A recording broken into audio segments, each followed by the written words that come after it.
I want to be honest about where my novel is right now.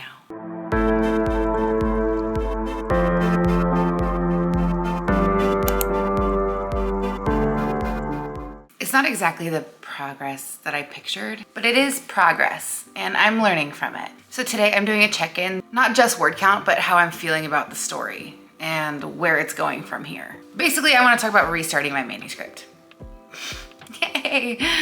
I realized that even though I had a lot of a draft, like 30,000 words of a draft done, it wasn't really serving the story that I want to tell. It was messy, a little unfocused, and just really kind of intimidating anytime I looked at it or opened it up, because there are so many different moving parts and scenes that were disjointed or disconnected. So I'm gonna look at my word count right now is, for the manuscript,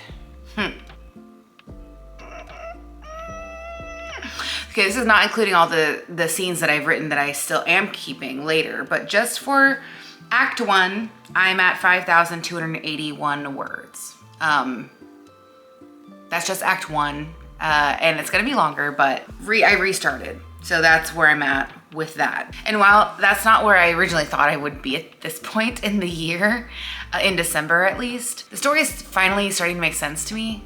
I have a better grasp on like the world and the characters and their motivations and how that's all weaving into the overall plot. The world feels clearer, and you know, like the characters are more grounded and real now to me, instead of being a little bit more of like a fluffy, ambiguous blob of what I think the character should be. They've now come out in the script as, or in the manuscript as fully fledged people. So it feels really nice, because before they would just shift and morph a little bit as I was writing, depending on the mood I was writing in or where I thought they were going to be in the book at the time, because I was jumping from scene to scene here and there, Act 3, Act 1, Act 2, a lot, because I had all these great ideas for scenes, but then it was not chronological, and it was really hard to keep everyone, even with the character sheet, it's really hard to keep everyone's personalities and internal motivations and fears and misbeliefs and all of that straight, because those things evolve and change over the course of a novel. It's a character arc. So I was doing myself a disservice trying to jump around instead of writing it chronologically, so I could see the actual natural evolution of those feelings and motivations and how they're challenged and grow throughout, instead of just guessing, oh, by this point this character is going to be feeling this. Isn't very, I mean, it's just, I mean, the chances of that being accurate. Anyway, the point is, I am now noticing what is working. And when I sit down to write, I feel I'm just more encouraged, or it feels more encouraging. I feel like I'm doing a better job every time I sit down to write. So I'm slowly teaching myself to trust the process, because writing a book is a process and it's a long one. And basically, I think now my mindset has shifted from, like, instead of focusing on how far I have to go, I'm kind of focusing on how far I've come. And all of those previous iterations of drafts are things that I needed to do to learn what I've learned, and about my story, about my characters, about the craft of writing. And so I don't regret any of it. Basically, at this point, I don't need the draft to be perfect. I just need it to exist. It has to exist outside of my brain at this point. As far as that goes, I mean, it does exist. Not in its entirety, but it exists. So if you're behind on your writing goals as well, I hope this reminds you that progress isn't always loud and dramatic. Sometimes it's just quiet and steady and one foot in front of the other. And it's okay to backtrack, like I did. I'm restarting my manuscript for the 100th time, but this time actually feels different because I have a full outline. I have learned a lot in the process of writing up until this point, and I'm very excited. So what are we doing now? What happened? I was intimidated. I was looking at my book, I was looking at my scenes, everything although I loved those scenes, they weren't fitting together the way that I wanted. So I still have obviously like a folder with all the previous scenes that I've written. I have not deleted them.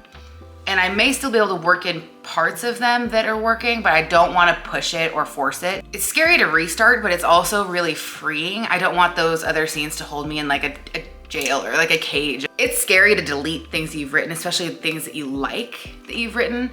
But man, is it freeing. There's a mental health thing going on there.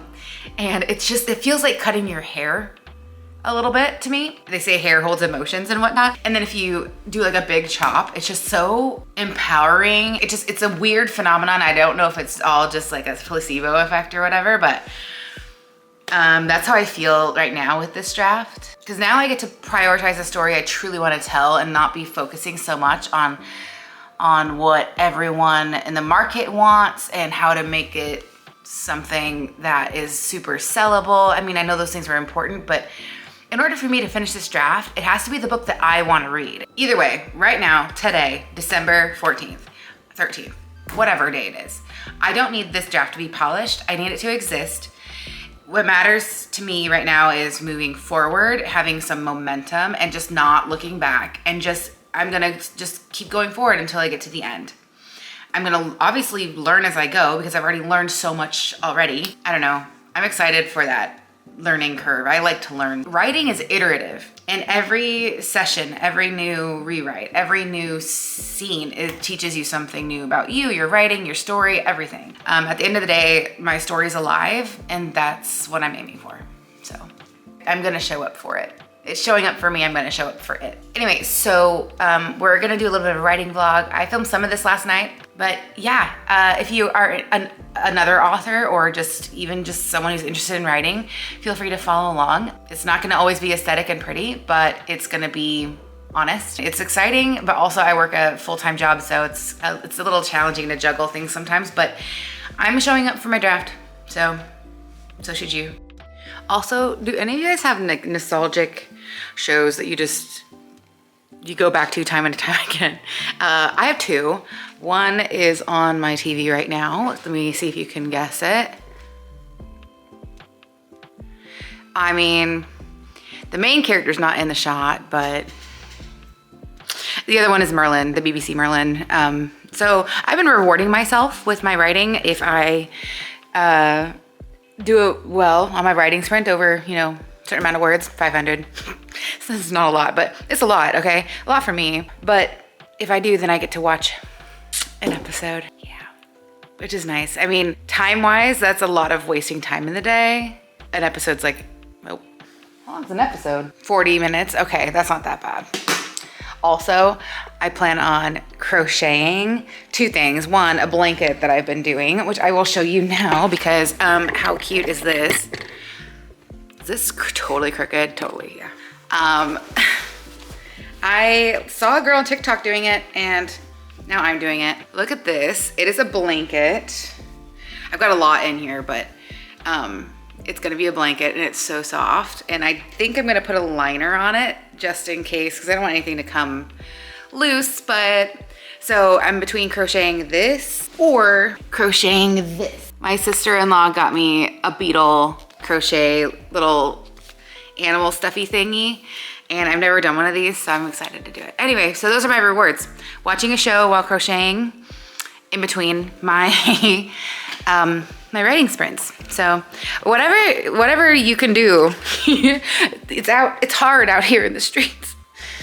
I'm in the streets. Okay. Anyway, sir, you can't have my seat. I know you want it. I know you're purring. My cat is very needy and I love him. Anyway, back to writing.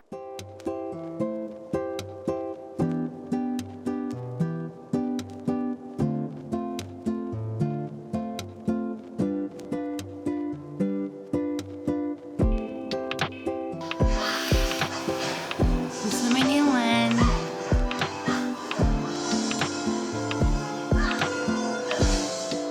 But I just did this one.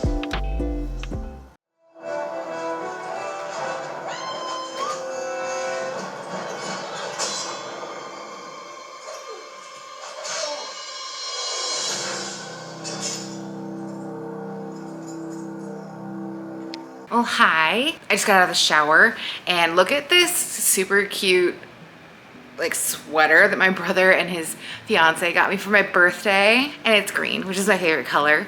But hi, it's been a long time. I've filmed several videos. I never posted any of them. Don't know why I did that. But the holidays are here. It's Christmassy time. It's not. It's like the middle of December. My birthday was yesterday, which was the 12th. Yay. Mateo wants to say hi, I think, because he's sitting on me. Okay, the camera's right there. Look. Look right there. Oh, over here. There you go. Anyway, I've been missing from YouTube for a while. Well, I took a break from writing. And I know that sounds silly because I haven't written enough to really warrant a break. But I feel like if you know yourself and you know when you need, I don't know. You know what? The point is I took a break. I was overwhelmed when I was writing. I felt like it wasn't going where I wanted it to go. I just felt really overwhelmed. I was just really like frustrated with my process. I outlined like everything, except for the very, very beginning opening. I just never know where to start. And I just, realized that I need to just start. Like, it doesn't matter. I'll probably redo the beginning of Act 1 anyways, because I don't trust that everything's gonna go exactly according to my outline. So I might as well start somewhere. And I was watching Amelia is Writing on YouTube. She just finished her first draft, and she was talking about like things that she learned after doing that. And one thing she said was, it's really important to prioritize progress over perfection. And that kind of just woke me up. I have written a little bit in the last few days, but I just hadn't written much in the last 2 months or so. So yeah, I am just gonna follow that, honestly, because the biggest hurdle for me, even though I know the whole plot and everywhere it's going, and I have so many scenes written that are not in Act 1, I have so much written that's not Act 1 that I've just been struggling and writing a scene, editing it, scrapping it, writing it, editing it, scrapping it over and over and over and over, that I'm not getting anywhere. So I decided to just do a reverse outline, and that just completely saved everything. I just said, forget everything, forget Scrivener, forget all of that. I just opened up an Excel spreadsheet. I basically like separated the acts, and the main plot is another like column. For each beat, I did the acts and the save the cat beats. And then for each beat, I had like a plot. Like I described the entire plot. Everyone's point of view is just what happens entirely. And then after that, I also did the 2 columns for the romances. There's 2 romances in this, one main one and one side one, that are very relevant to the plot. And so I had a little bit of a romancing the beat, like amalgamation, just pieces of it. If you know what romancing the beat is, it's a plot structure for romance novels, and I did not follow that entirely. I don't like certain parts of that structure, but there are some that are really helpful. So I picked and choose which ones I liked and where it would like fit logically in my Save the Cat outline. So I have one like giant Excel spreadsheet. It's not giant, but it's hefty. And then I went like forward and backward throughout, just connecting plot lines, because I wrote the end of the book for sure in more of like a descriptive outline style, like several pages.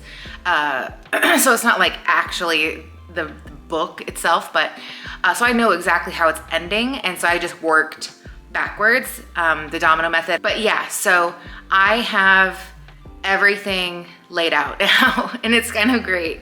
And also what I've realized is that although my themes are pretty solid, it's gonna be tough, dude. It's gonna be tough. I really want to just write everything well first round and have everything connect beautifully and all the plot strings and everything just come out exactly how I want the final product to be. And that is so unrealistic because I don't have those skills yet. I've never written a book. So I just need to be comfortable with it being okay.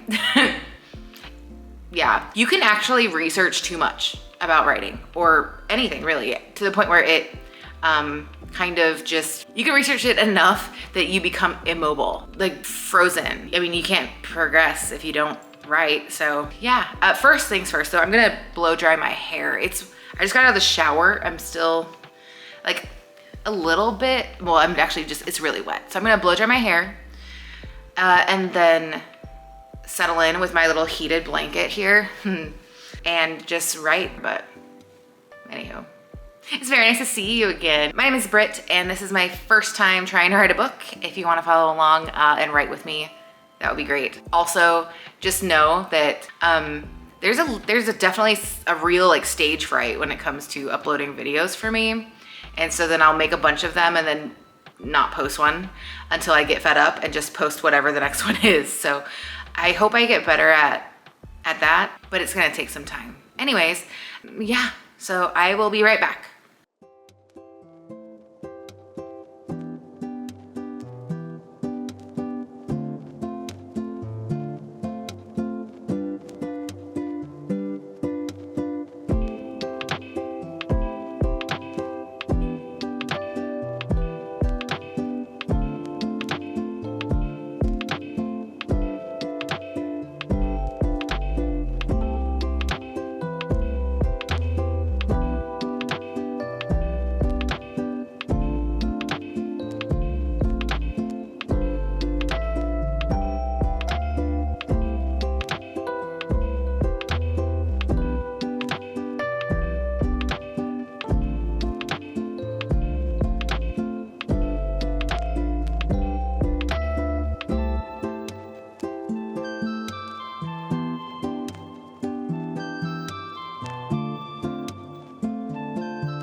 Okay, so wow, you're close. Let's move you out.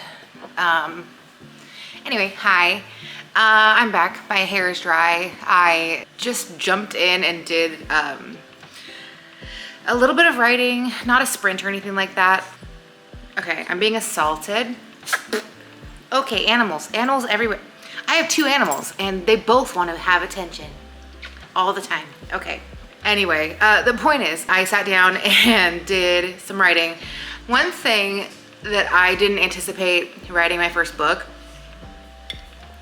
was side characters. Like I have main side characters, but there are obviously some, I'm just fixing my blanket. Obviously it's already, yeah, it's heating. Okay, cool.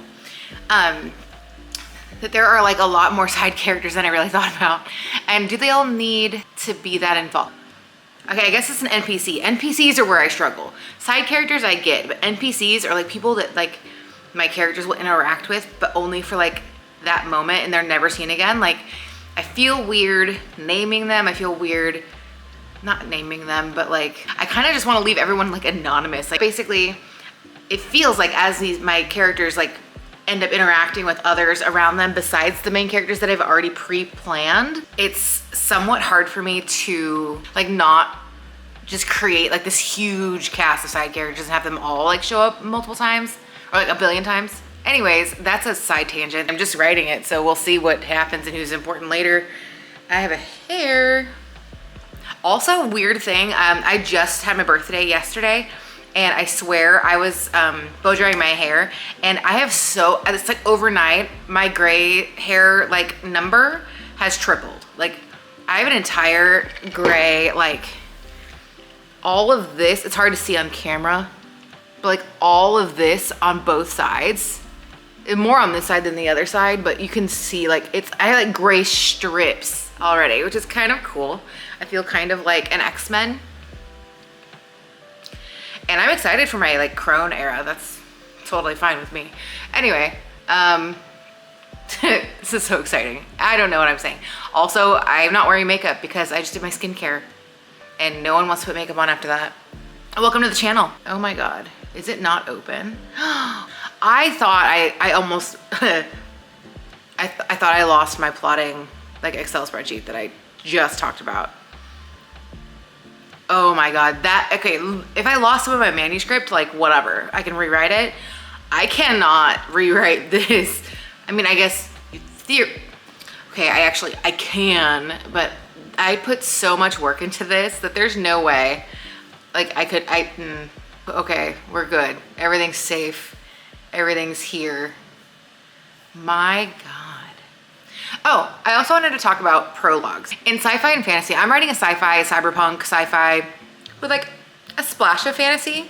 And I am gonna put a prologue, like a very short one from the narrator's POV, because the narrator is gonna pop in here and there. And it's super important, but I feel like I'm scared to query with a prologue because prologues became really big, like a really big fad for a long time for like sci-fi, fantasy, mostly fantasy, but and then it got to the point where everyone had a prologue, and then readers figured out that they don't have to read the prologues, they can skip them, and it's just a whole thing. And then people like say you're not supposed to query with one because it's kind of like, some people it's like an automatic like, hell, like no. I still don't know if I'm gonna query anybody. I think I might self-publish this, to be honest, because I want complete control. So I'm a little bit worried, but I'm gonna write my prologue last. I think I'm gonna write all of the POV, like narrator POVs last. I think there's only gonna be like 5 or 6 short, very short chapters, or maybe a few more if they're like even shorter than that. Just like moments where the narrator interrupts the story to interject like specific information, but not like in an info dumpy way, but in a necessary way. I can't really spoil. This is one of my main twists has to do with this narrator. So I can't say a lot because it's my favorite part of the book. One of my favorite parts of the book. Also, how would I even write that in a blurb without spoiling it? But like if people knew this twist, they might be more likely to pick up the book. How does that work? Okay. Anyway, basically the prologue and the opening image, which is like the first 1%, I'm just skipping it. I'm just skipping it because that's what I've been held up by. The very first bit of Act 1, the setup, the catalyst is already written, the debate is already written. It's the opening image, theme stated, and setup that's like been driving me crazy because I'm like, I don't know where exactly to start. So many things happen. And so it's like, how many chapters, also, why am I just going off? Okay, shut up, Brittany. I wonder if you're supposed to include all of your themes in that chapter, like in that section of chapters of that part of Act 1, that beat, because I've got like 4 main themes. They all relate to different things, but they're all equally important. And I don't know how I'm supposed to, I'm looking at my computer. I'm looking at that section of my Excel spreadsheet, but like, I don't know how I'm supposed to integrate pieces of that, all 4 of those, into just like 1 or 2 chapters around the theme stated section, around the 5% mark of this book. Like, I just don't.